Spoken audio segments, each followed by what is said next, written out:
Getting all settled in here this afternoon for an evening hunt.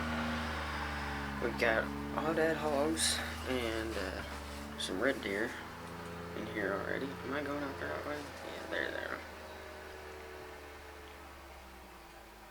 Red deer and pigs. The goal is Blackbuck once again. So that's kind of what we're waiting on. We're hoping that they'll make an appearance. I can get a shot. If not, we're going to bail out of this blind, go post up in another one, kind of where they're trafficking through it at night or in the evening. And we're going to go and see if we can't make something happen. But stick with us, it's going to be a fun one. We're going to have a good time. Because if they're in velvet, they won't hit each other because it hurts them. That black buck's already halfway down there. That's too cool right there. They've been up on our highlights for that. Yeah, the females do it all the time, but the bucks will only do it when they're in velvet. Wow. I've never seen that before. Yeah. That is too stinking cool.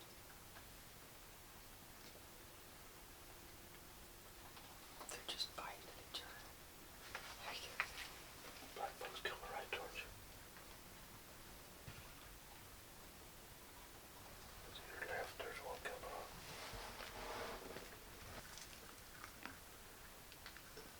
Yeah, they're picking what are going on. That Blackbuck is on the left. Yeah, Yeah, that's a nice one. the darkest one there. Now they act like they're friends. Oh yeah. Sucker right here. You said they're gonna come out over here. Yeah. I had a feeling they're gonna come out to the left right here. They're gonna come out right over here. Yeah, they're gonna disappear.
How's it going, guys? It's been a really tough weekend hunt, but this morning we started off in a tree stand, probably about 1,000 to 1,500 yards that away. We didn't see a whole lot this morning, no black buck. So this morning, or this afternoon, we decided to go sit in the big octagon blind that y'all saw like the axis fighting at and stuff. And we had a couple black buck over there, but they left and they headed this way. So we got out and we got Jerry to drop us off at this ground blind right here.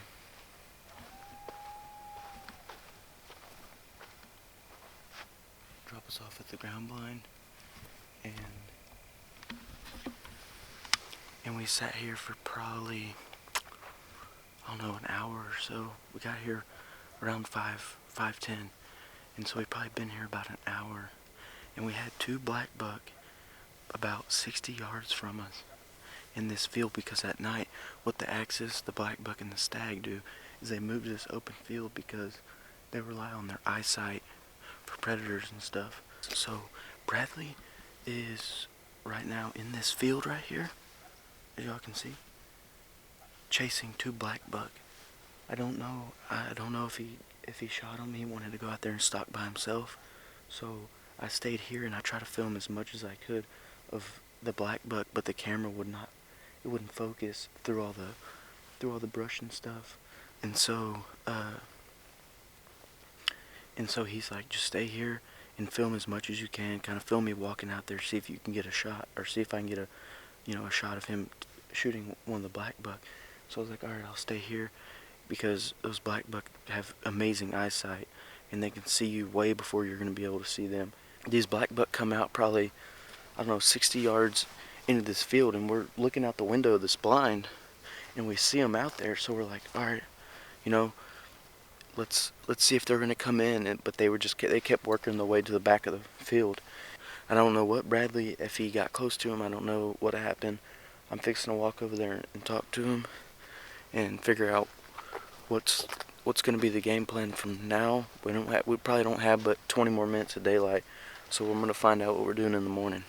Dude, right here, I don't know if they busted on me or if it was on you when you stepped out, but they were looking over this way.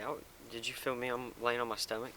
I got out and I wasn't but behind this brush right here. So I saw the one that was to the left spooked, but it's no way it could have saw me. Yeah. And the one on the right stayed there. That's the only one that could really kind of see me. Yeah. Cause I was out in the wide open, but I was on my belly. I was crawling. Did you get any of that at all? Yeah, I got. No. And then I got you like walking out into the field. So. But I was sitting in there and there was no way. The camera cannot focus through those trees right there. It just locks onto those trees, so I have no way of. You had to get out. So I saw him head off in that direction.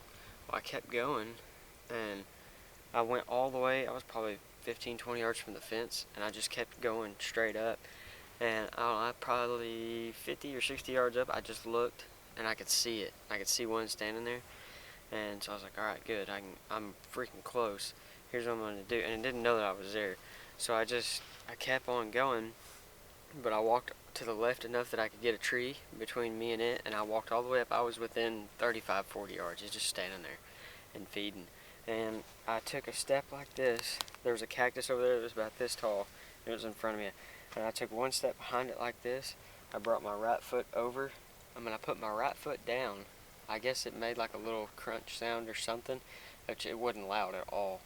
And I picked up my rangefinder, and I got my hand to about right here, and the black buck pins me, and I'm like, freaking A, dude. So I just slowly crouched down behind the cactus, and I stayed behind the cactus for like 15, 20 seconds, and then black buck barked and took off. It's like, man, if it had just gone back to feeding, because I had a clear shot, but I figured it was about 40, but I wanted to range it just to make sure, and he freaking got me, but that sucks. I don't know.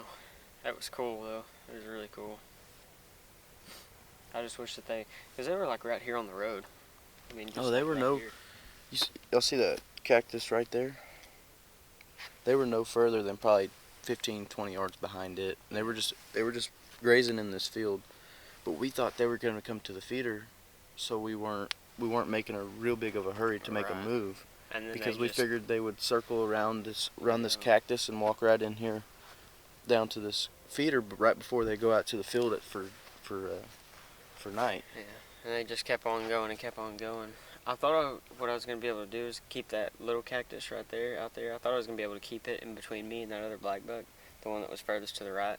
And I was going to be able to just belly crawl and get all the way to it and pop up and, shoot him at like 50-something yards. But that other one he was further back and to the left, and he was just standing in the brush, and he picked off one of us, but ain't nothing you can do about it. It was still a really awesome hunt. It was a lot of fun. I probably could have gone further a third time and tried to get on them, but yeah. You're running out of daylight. Yeah. You can shoot them at night, but it's because they're considered an exotic, but it'd be a hell of a lot better to shoot them in the daytime. Yeah, it would look better for the video and everything, but oh well. It is what it is. Maybe we can make something happen in the morning before we leave. Yeah. Who knows? So as I'm sitting here editing this video, I'm like, man, I seem really disappointed and like out of it right there at the very end. But I just want to say this. I wasn't disappointed. Like, I was having a great time. But when you spend 3 to 4 days in deer camp, you stay up late, we're having a good time, talking, we're hunting hard, going and switching up stands, and spotting and stalking. All the footage you guys have seen up until now has been little bits and pieces of what we've been doing for the last 3 and 4 days. And I actually ended up staying for a total of 5 days. There was 5 hunting days, and then I left on the 6th day, I think is what it was. So I was gone for almost a week, like 5 days to a week. And everybody says high fence hunting is so easy. It's so easy, it's so easy, it's so easy. It's really not. From the spotting and stalking to the changing locations of stands, trying to jump and cut them off.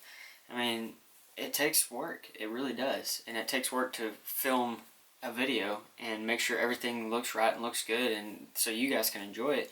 But it doesn't always happen the way that everybody thinks that it happens. Like I said, 5 hunting days total, and I think for 2.5 of those days, so like basically half the trip, we didn't even see the blackbuck in some of those hunts that, or some of those trips to the stand.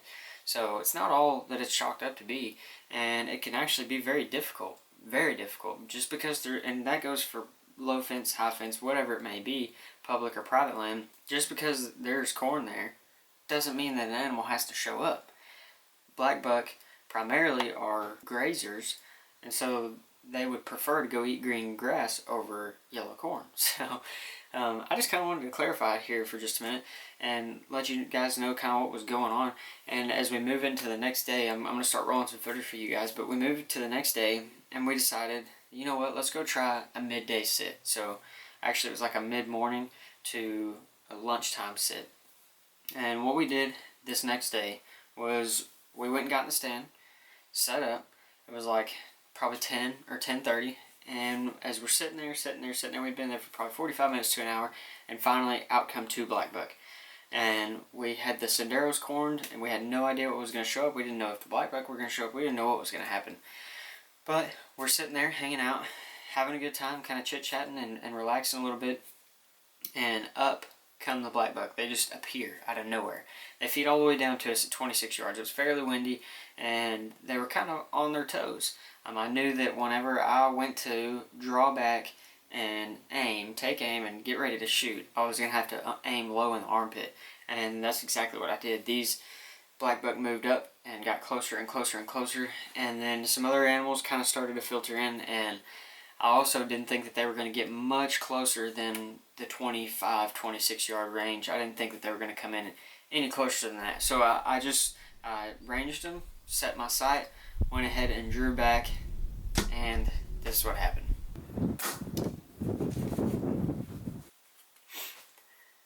I have seen whitetail duck like that, but I've never seen a blackbuck duck like that.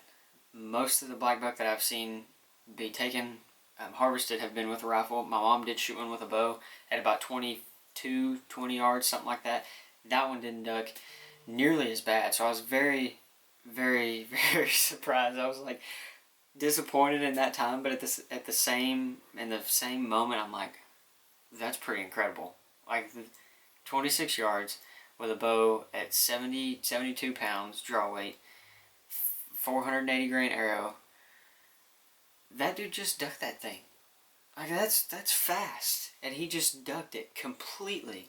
My arrow hits the ground, skips, and probably goes another 60 yards and sticks in a tree stump, like an old dead tree stump. And I'm like, wow, I cannot believe that. We looked at the footage, and it was a clean miss.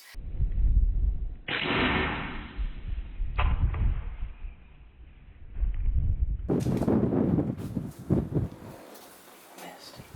So things just happen that way sometimes. Things go that way. Just because everything lined up finally in that moment, it doesn't mean that it's always going to happen. So I know a bunch of you were expecting a big blackbuck on the ground, so was I. But hey, just because there's corn on the ground does not mean at all that you're going to harvest an animal. Did shoot some pigs, had a really, really fun time at the real McCoy Ranch. But the blackbuck was what I was after, and it was difficult. It was a very difficult hunt. We sat in different stands that we normally wouldn't sit. Again, like I told you guys, we did the whole spot and stock deal. We tried all kinds of different things, and we just couldn't come up successful. I couldn't come up successful. And the spot and stock was really cool. That was like, other than shooting the hogs, that was kind of like the highlight of the entire hunt was, man, I got in within 30 or 40 yards of that thing, and he didn't even know that I was there. That was real cool to me. It's fun to test yourself and push your limits, and to me, it's not always just about hey, let's go sit over a feeder, or let's go sit in the stand with some corn in front of us, or a food plot, or whatever. Let's go get them. And that's what I did. And so that was a learning experience for me. And it was a ton of fun, like a ton of fun. I really recommend that you guys go to the real McCoy Ranch, and you will have one heck of a time. We saw a lot of different black buck, a lot of different axis, Aoudad, red deer, all kinds of stuff, lots of whitetails, plenty of hogs. Like, there's just animals everywhere for days, oryx, all kinds of stuff, Mouflon. And so I really encourage you guys to go check the ranch out, do some hunting, get a hold of Jerry. All the information will be in the description below, so you guys can go and check it out and book yourself a hunt, because it's one of those experiences, one of those hunts that you won't ever forget. And if you're lucky enough, you'll take some great meat home from whatever animal you decide to harvest. I'm going to be going back here in a couple of weeks, hopefully, and I'm going to do my best to put a black buck on the ground. That is the plan. That's the goal. And whether it'll happen or not, I have no idea. But they're unpredictable. You can't really pattern them. They're kind of like the axis, and it's just a lot of fun. Just go get in the field and see what's going to show up. See if they're going to give you a shot opportunity. With all that being said, I'm going to close this one out. Thank you guys so very much for watching. If you liked this video and enjoyed it, give me a big old thumbs up. I love you guys. You are amazing. And I will see you tomorrow.